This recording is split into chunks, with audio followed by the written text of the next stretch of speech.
Luke, just your overall thoughts on the 2019-2020 regular hockey season coming to an end. Well, I mean, obviously for us, it's not the ending that we wanted. I mean, our team was on a high, and we've been pretty clear with everyone for the last year and a half that we call it recreating our team, but you could call it rebuild. And we're very fortunate that we had the opportunity to win two championships with the group that we've had, but we understood we had to make some change, and we have to kind of start back the way we started in 2007 and then suddenly got rewarded in 2011, 12, and 14.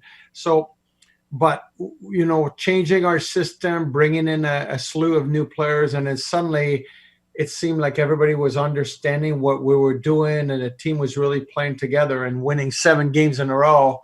And we've had a lot of time to study. Now everybody's doing data these days, so we know it wasn't a fluke. So from that standpoint, it's too bad the season's over. But at the same time, it's given us an opportunity to turn the page and to get ready for next year. And we still have a lot of young players that we need to help develop. So that's going to give us an opportunity, we feel, as an organization.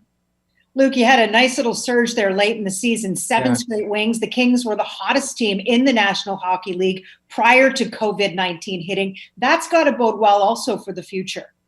Yeah, it bodes real well. I think the biggest thing, we came in with a new coach this year with a new system. We're trying to play faster, and the way our game is moving. And, the fact of the matter is we still have some great veterans. They're playing for us, and they finally got all together with those young players, and they're great leaders. And it certainly was fun to see them merge together at the end of the year. And like I said, it's for the future. It's certainly for us, it has a very positive spin of what's coming in the next years. The 2014 playoff format does not affect the Los Angeles Kings, but knowing what you know, Luke, is this return to play plan the best option for the league?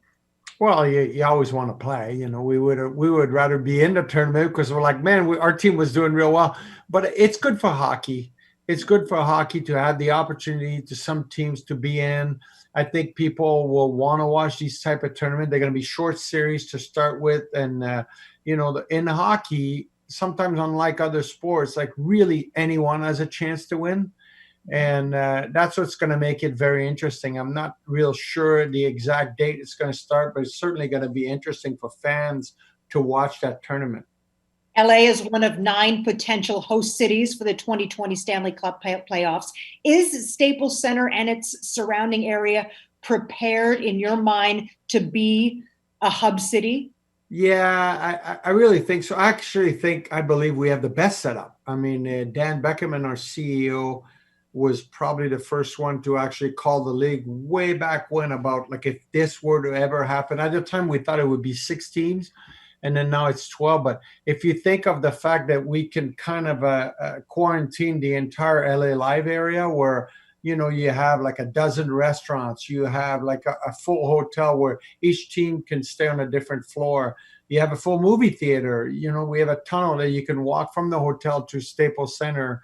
And, you got to remember, some of those players are going to be there for 2 months or a month and a half and so forth. So it's not that they're going to play every day. So to have the opportunity to pick, like whether it's Wolfgang Puck or Katsuya or the Yard House from night in, and it would be open for them. And at the same time, they could pick a movie as a team and go see the movie in the movie theater. I think it is a great thing for those teams to be in. Like you said, there's definitely a lot of cities bidding. There's different things they're getting into it, like testing and so forth. So us and AEG, we're pushing hard on trying to get hockey in Southern California, but we'll see what's going to happen towards the end, which I think we're probably 2 to 3 weeks away from knowing which cities will be the host cities. Well, we heard today that restaurants in LA County will now be open. So you mentioned those restaurants in and around Staples Center. That's a good thing for the economic impact. Yeah, it will be a great thing for the economic impact. I mean, those are athletes. It's going to be 600 or 700 of them. They eat a ton, so it's going to help those restaurants. And it's a great thing. So the main reason I think from AEG and us, the Kings, are pushing, we do believe this will have a huge economic impact. There's a lot of staff that works around Staples Center, works at LA Live. We could bring them all in and just to start working on this, you know. So we think this would be a good thing for Los Angeles.